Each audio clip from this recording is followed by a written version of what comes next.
ये बात विष्णुपुरा नामक गांव की है, जहां पर अशोक नाम का एक लड़का रहा करता था। वैसे तो अशोक दिखने में भला चंगा था, लेकिन वो बड़ा ही आलसी था। अशोक की माँ हमेशा ही अशोक को समझाया करती, लेकिन अशोक के पल्ले कुछ भी नहीं पड़ा करता। अशोक, कितनी बार तुझे समझाया है, अब तू बड़ा हो गया है, कुछ काम धंधा कर ले। गांव के बाकी लड़कों को नहीं देखा किस तरह सुबह सुबह उठकर खेती पर मजदूरी पर चले जाते हैं, लेकिन तू है कि घर में पड़े पड़े बस खाट पर पसरा रहता है। हाँ माँ, काम तो मैं भी करना चाहता हूँ, लेकिन मुझे मेरे लायक कोई काम मिले तब तो मैं काम करूँ ना। मैंने सेठ चमन लाल से तेरे लिए बात करके रखी है।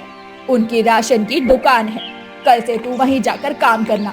अरे काम करके घर में 2 पैसे लाएगा तो घर में बरकत ही होगी। ये सब भी तुझे समझाना पड़ेगा क्या? माँ, मैं राशन की दुकान पर काम करूँगा। तुम भी ना माँ, मैं ये छोटे मोटे काम नहीं करूँगा, मुझे तो कुछ बड़ा काम करना है, बड़ा। देख अशोक, तेरी ये बहानेबाजी बहुत हो गई। अगर तू सेठ चमन लाल की दुकान पर काम नहीं करेगा तो मैं घर पर खाना ही नहीं बनाऊंगी और ना ही खुद खाऊंगी, और तुझे भी खाने को कुछ नहीं दूंगी। समझ गया ना तू? इसलिए अगर इस घर में रोटी तोड़नी है तो अब तुझे काम करना ही पड़ेगा। ऐसा कहकर अशोक की माँ गुस्से में तमतमाती हुई अंदर चली जाती है। अशोक अब बाहर ही बैठा हुआ सोचने लगता है। माँ भी ना मुझसे जबरदस्ती काम करवाना चाहती है, लेकिन क्या करूँ, काम तो करना ही पड़ेगा, वरना माँ सचमुच अगर खाना नहीं देगी तो मैं क्या करूँगा।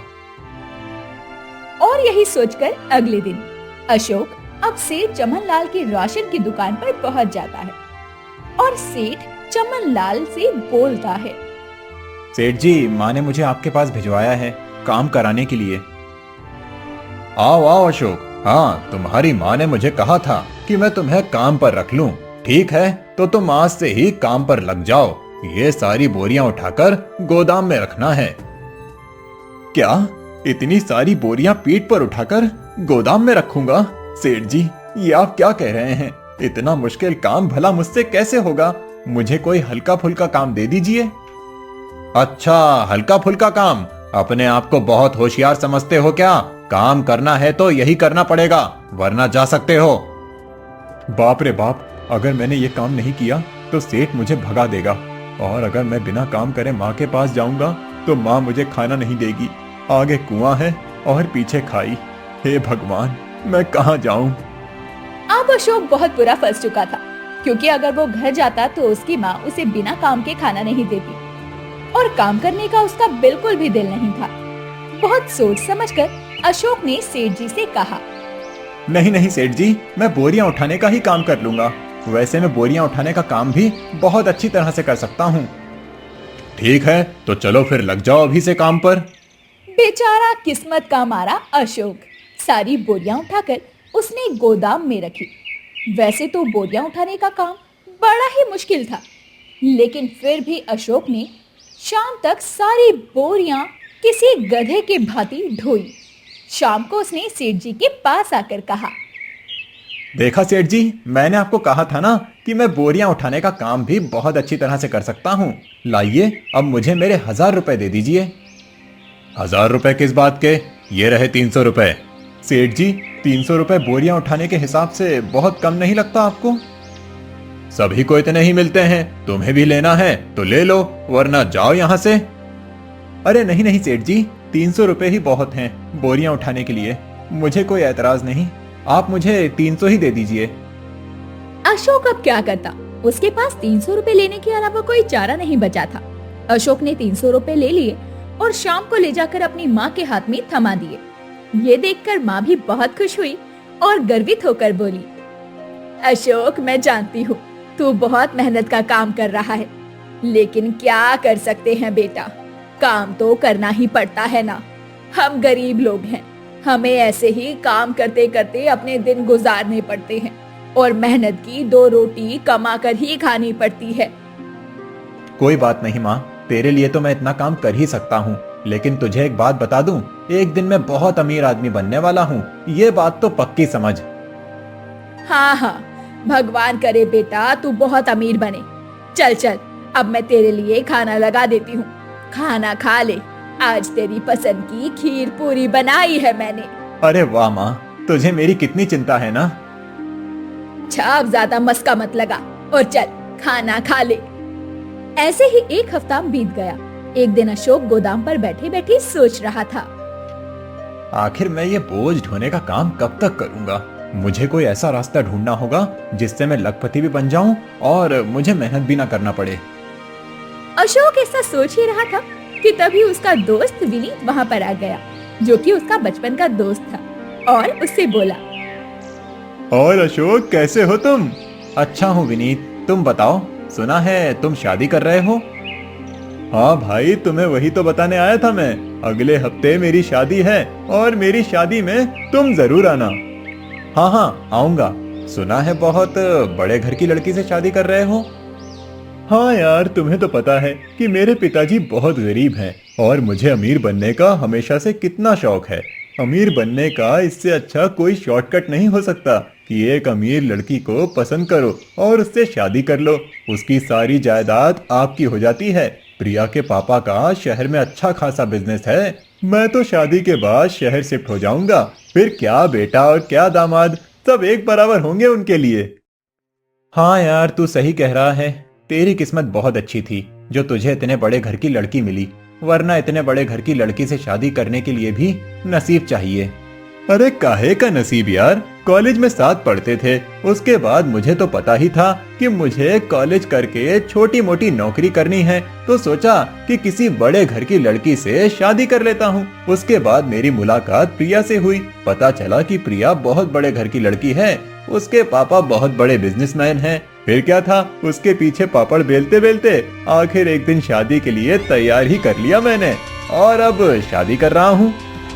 हाँ यार, बिल्कुल सही है तेरा तो। अच्छा ठीक है, मैं चलता हूँ, और हाँ, शादी में आना मत भूलना। हाँ हाँ आऊंगा, अब तो आना ही पड़ेगा।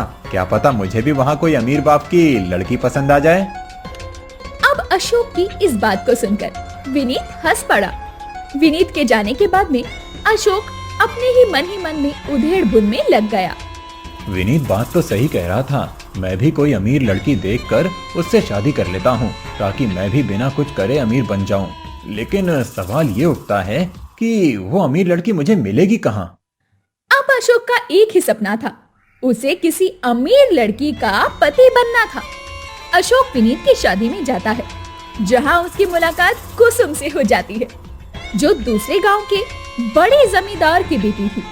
अशोक काफी देर से कुसुम को लगातार निहारी जा रहा था। कुसुम को भी अशोक अच्छा लग रहा था। तभी अचानक कुछ सोचकर अशोक कुसुम के पास जाता है और कहता है, मुझे आपसे बात करनी थी। हाँ जी, बताइए क्या बात करनी है आपको? मेरा नाम अशोक है, पास के ही गांव में रहता हूँ। मुझे आपको ये बताना था कि आप बहुत सुंदर हो। सॉरी, मुझे आपकी इस तरह तारीफ नहीं करनी चाहिए, लेकिन मुझे ऐसा लगा कि मुझे बताना चाहिए, तो मैंने बता दिया। अगर आपको बुरा मानना है तो आप मान सकती हैं। अशोक की ऐसी प्यार भरी बातें सुनकर कुसुम खिलखिलाकर हंस पड़ी और प्यार से बोली, आप बहुत ही दिलचस्प इंसान हैं। मेरा नाम कुसुम है और मैं पास ही के गांव के जमींदार की बेटी हूँ। मुझे सच में आपसे मिलकर बहुत अच्छा लगा। मैंने आप जैसा इंसान आज तक नहीं देखा।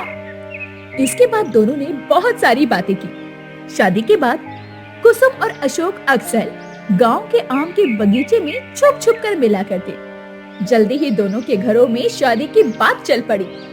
दोनों की शादी भी हो गई। कुसुम अब दुल्हन बनकर अशोक के घर पे आ गई थी। अगले दिन अशोक अपने मन में सोचने लगा, ऐसा करता हूँ कि कुसुम को बहला फुसलाकर उसके घर ले जाता हूँ। इस छोटे से घर में रहने में क्या मजा। कुसुम का घर तो बहुत बड़ा है, मैं और कुसुम वहीं जाकर रहेंगे। लेकिन आखिर में ये बात कुसुम को बोलूंगा तो बोलूंगा कैसे? कहीं ऐसा ना हो कि वो मुझे लालची समझ ले। इसके बाद में अशोक कुसुम से बोलता है, कुसुम, हमारा घर तो बहुत छोटा सा है और यहाँ सहूलियत का ज्यादा सामान भी नहीं है। तुम ठहरी बड़े घर की बेटी, भला यहाँ गुजारा कैसे करोगी? माफ करना, लेकिन मैं तुम्हारे लिए सिर्फ इतना ही कर सका। लेकिन मैं तुम्हें इतने अभाव में नहीं रहने दूंगा। अगर तुम चाहो तो हम दोनों तुम्हारे घर पर जाकर रह सकते हैं। अशोक इस बात से बेखबर था कि उसकी माँ ने ये सारी बातें दरवाजे की दहलीज पर खड़े हुए सुन ली थी। सारी बातें सुनने के बाद में अशोक की माँ कमरे में आ धमकी और अशोक से कहने लगी, नहीं बेटा, ससुराल में रहना कोई अच्छी बात नहीं होती है। बहू के लिए ससुराल गरीब हो या अमीर, उसकी शान उसकी ससुराल में रहने से ही है। बाकी इसके बाद अगर तुम लोग फिर भी जाकर रहना चाहो तो तुम्हारी मर्जी है। एक बार बहू से पूछ ले, अगर तुम दोनों जाना चाहते हो तो मुझे भी कोई ऐतराज नहीं है। अरे माँ जी, कैसी बातें करती हैं आप? आपको छोड़कर हम कहीं नहीं जाएंगे।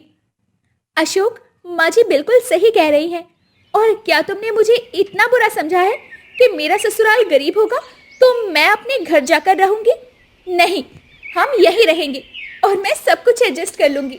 मुझे मेरे पिता के पैसे नहीं चाहिए, बल्कि अपने गरीब ससुराल का प्यार चाहिए। कुसुम की ये बात सुनकर अशोक का दिल ही टूट गया और वो मन ही मन सोचने लगा, गई भैंस पानी में। मैंने तो सोचा था कि कुसुम घर की इकलौती बेटी है, शादी के बाद उसके घर जाकर रहूंगा, लेकिन ये तो जाने को तैयार ही नहीं है। अशोक अभी ऐसा सोच ही रहा था, तभी अशोक के ससुर ने घर के बाहर आकर आवाज लगाई, अशोक बेटा, अशोक बेटा, कहाँ हो तुम? अशोक और कुसुम विक्रम की बात सुनकर बाहर आ गए। तभी अशोक ने देखा कि कुसुम के पिताजी बहुत सारा दहेज का सामान जैसे furniture, TV, washing machine, cooler वगैरह लेकर वहां पर आए हुए थे। अशोक ये सारा सामान देखकर बहुत खुश हुआ। उसकी आंखें लालच से चौंधिया गई, लेकिन अपनी खुशी छुपाते हुए वो इतरा कर बोला, अरे पिताजी, आप ये सारा सामान क्यों लाए हैं? इन सामानों की कोई जरूरत नहीं थी। बेटा, हमारी बेटी को सहूलियतों की आदत है, इसीलिए हम ये सारा सामान उसके लिए लेकर आए हैं। अब तुम भी तो हमारे बेटे समान हो, इसीलिए ये सारा सामान रख लो। अशोक मन ही मन बहुत खुश हो रहा था। उसके मन में लड्डू फूट रहे थे। तभी पीछे से कुसुम आई और अशोक के अरमानों पर पानी फेरते हुए बोली, पिताजी, इन सब सामानों की हमें कोई भी जरूरत नहीं है। आप ये सामान क्यों लेकर आए हैं? ये सुनकर अशोक मन में सोचने लगा, हे भगवान, बड़ी मुश्किल से तो ससुर जी हमारे लिए ये सब लेकर आए हैं। अब कुसुम उसे भी मना कर रही है, इस पगली को कौन समझाए। हाँ हाँ पिताजी, इन सब चीजों की कोई जरूरत नहीं थी, लेकिन कुसुम, पिताजी इतने प्रेम से लाए हैं, हम इन्हें मना भी तो नहीं कर सकते। ठीक है पिताजी, आप ये सामान छोड़ जाइए। अब कुसुम के पिताजी वो सामान वहीं छोड़कर चले जाते हैं। इसी तरह कुछ दिन बीत जाते हैं। अशोक तो बस इसी इंतजार में था कि उसके ससुर कब अपनी सारी जायदाद का मालिक अशोक को बना देंगे, क्योंकि कुसुम उनकी एकलौती बेटी जो थी। एक दिन की बात है, अशोक के सास ससुर उसके घर आए और बोलने लगे, बेटा अशोक, मुझे तुमसे कुछ बात करनी है। अशोक ये सुनकर खुश हो गया और मन ही मन सोचने लगा, अरे वाह, लगता है मेरी जिंदगी में वो दिन आ ही गया जिसका मुझे इंतजार था। लगता है ससुर जी मेरे नाम अपनी सारी जायदाद करने वाले हैं। हाँ ससुर जी, बताइए क्या बात है। आप चिंता मत कीजिए, आपकी सारी परेशानी मेरी है, निश्चिंत होकर बताइए मुझे। हाँ बेटा, तेरे होते हुए मुझे भला किस बात की चिंता। दरअसल मुझे 4 धामों की यात्रा पर जाना है, लेकिन जब पंडित जी को मैंने अपनी जन्म कुंडली दिखाई तो उन्होंने कहा कि मेरे पिछले जन्म के बहुत पाप हैं, इसीलिए मुझे अपनी सारी जायदाद दान में देनी होगी ताकि मेरी 4 धामों की यात्रा सफल हो। अच्छा, तो आपने पंडित जी की बात मान तो नहीं ली ना? बेटा, हम भी ऐसा मानना नहीं चाहते, लेकिन क्या करें, पापों के प्रायश्चित का सवाल था, इसीलिए हमें मानना पड़ा और कोई चारा भी तो नहीं था ना हमारे पास। हे भगवान, ससुर जी, ये आपने क्या कर दिया? अरे मुझे सारी जायदाद दे देते तो आपका ऐसे ही प्रायश्चित हो जाता। क्या जरूरत थी दान करने की? बेटा अशोक, किन ख्यालों में खो गए हो? बताओ, मैंने ठीक किया ना? हाँ पिताजी, आपने अच्छा ही किया। अरे हाँ बेटा, मैं तो तुम्हें बताना ही भूल गया मैंने सारी जायदाद दान कर दी, परंतु गांव के पीछे वाली एक किराए की दुकान तुम्हारे लिए बचा रखी है। आज से वो दुकान मैं तुम्हें दे रहा हूँ। कुसुम के माता पिता ऐसा कहकर अब वहाँ से 4 धाम की यात्रा के लिए रवाना हो गए। अगले दिन कुसुम ने अशोक से कहा, सुनिए जी, आपको याद नहीं है क्या, आपको आज से पिताजी की दुकान पर बैठना है और उनकी दुकान को भली भांति संभालना है और उनके व्यवसाय को 4 चांद लगाने हैं। हाँ, मुझे याद है, अभी थोड़ी देर से जाता हूँ। ऐसा कहकर अशोक दुकान जाने की बात को टाल देता है। ऐसे ही अगले 4 दिनों तक चलता रहा। चौथे दिन कुसुम को अशोक पर गुस्सा आने लगा और वो अशोक से बोली, देखो जी, जब से मैं शादी करके आई हूँ, घर में ना तो अच्छी तरह राशन रहता है और ना ही कुछ खरीदने के पैसे। अगर ऐसा ही चलता रहा तो मैं ये घर छोड़कर अपने मायके चली जाऊंगी, कह देती हूँ। कुसुम ऐसा कहकर गुस्से में अंदर चली गई। अशोक मन ही मन सोच रहा था, हे भगवान, मैं तो बुरा फंस गया। मुझे जायदाद तो मिली नहीं और ऐसा लग रहा है कि मेरी अलाली के चक्कर में मुझे अपनी पत्नी से भी हाथ धोना पड़ेगा। नहीं नहीं, मुझे तो दुकान जाना ही पड़ेगा। अगले दिन से अशोक समय पर दुकान जाने लगा। धीरे धीरे अशोक ने दुकान को संभालना भी शुरू कर दिया। अब अशोक दुकान पर बहुत मेहनत करने लगा। अशोक की दुकान पर ग्राहकों की भीड़ भी बढ़ने लगी। कुछ ही हफ्ते बीते थे कि अशोक ने उस दुकान को काफी बड़े स्तर पर पहुंचा दिया। अशोक अब अचानक ही काफी मेहनती हो गया था। उसे मेहनत करना अच्छा भी लगने लगा था। वो रोज सुबह बिना आलस के उठ जाया करता और काम पर चला जाया करता। ये सब देखकर अशोक की माँ और अशोक की पत्नी भी बहुत खुश थे। एक दिन अशोक की माँ कुसुम से बोली, बेटा, देख रही हो अशोक कितना बदल गया है और कितना जिम्मेदार भी हो गया है। हाँ माँ जी, देख रही हूँ। मैंने कभी नहीं सोचा था कि ये इतने जिम्मेदार भी हो सकते हैं। एक दिन की बात है, अशोक अपने कमरे में बैठा अपनी पत्नी से बातें कर रहा था और अशोक ने कहा, कुसुम, मैं तुम्हें कुछ बताना चाहता हूँ। हाँ बताइए ना।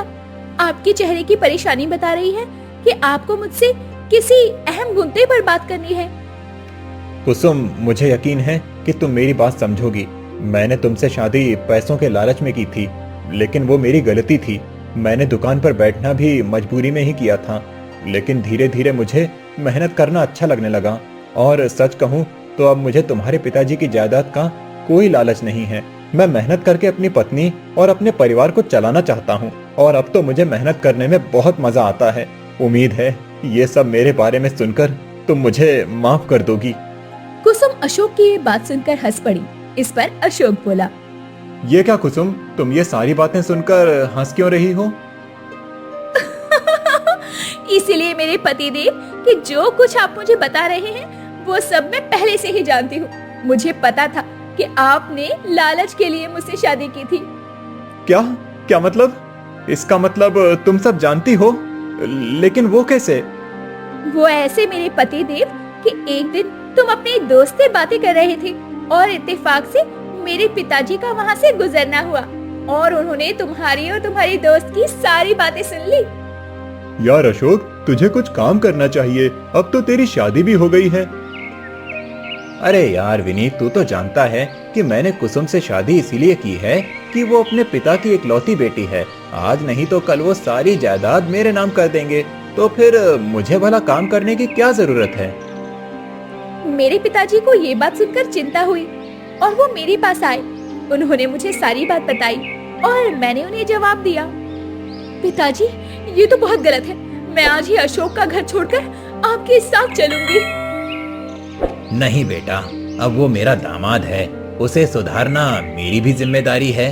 हम ऐसा करते हैं कि जिस जायदाद का उसे लालच है, उस लालच को ही खत्म कर देते हैं। लेकिन वो कैसे पिताजी? सीधी सी बात है, हम उसे बता देते हैं कि वो सारी जायदाद हमने किसी और के नाम पर कर दी है और उसे एक दुकान दे देते हैं ताकि वो उस दुकान पर मेहनत करे। और इसके बाद पिताजी ने ऐसा ही किया और देखो उनकी तरकीब काम कर गई। रही बात मेरे पिताजी की जायदाद की, तो मेरे प्यारे पतिदेव, उन्होंने अपनी सारी जायदाद हम दोनों के नाम कर दी है और उनके कागजात मेरे पास ही रखे हैं। ये सब हमने चाल चली थी ताकि तुम अपना आलस छोड़ दो और अपनी जिम्मेदारियों को समझने लगो। और मन में लालच बिल्कुल ना लाओ। इसके बाद कुसुम वो पेपर्स लाकर अशोक को दिखाती है। मुझे माफ कर दो कुसुम, सब कुछ जानने के बाद भी तुमने मेरा साथ नहीं छोड़ा। रही इन पेपर्स की बात, तो इनकी अब मुझे कोई जरूरत नहीं पड़ेगी, ये तुम ही रख लो। इसके बाद कुसुम उन पेपर को लॉकर में संभाल कर रख देती है, ताकि जीवन में कभी भी कोई मजबूरी आए तो वो उस जायदाद का इस्तेमाल कर सके, क्योंकि अब उसका पति बिल्कुल भी चालाक और लालची नहीं था और वो अपनी मेहनत से ही कुसुम और अपनी माँ को सुख की 2 रोटी खिला सकता था, और कुसुम को भी अपने पति से सिर्फ इतना ही चाहिए था। इस तरह अशोक पूरी तरह से बदल गया। दोस्तों, आपको ये कहानी कैसी लगी हमें कमेंट करके जरूर बताएं, और ऐसी ही अनोखी कहानियों के लिए हमारे चैनल को सब्सक्राइब करें।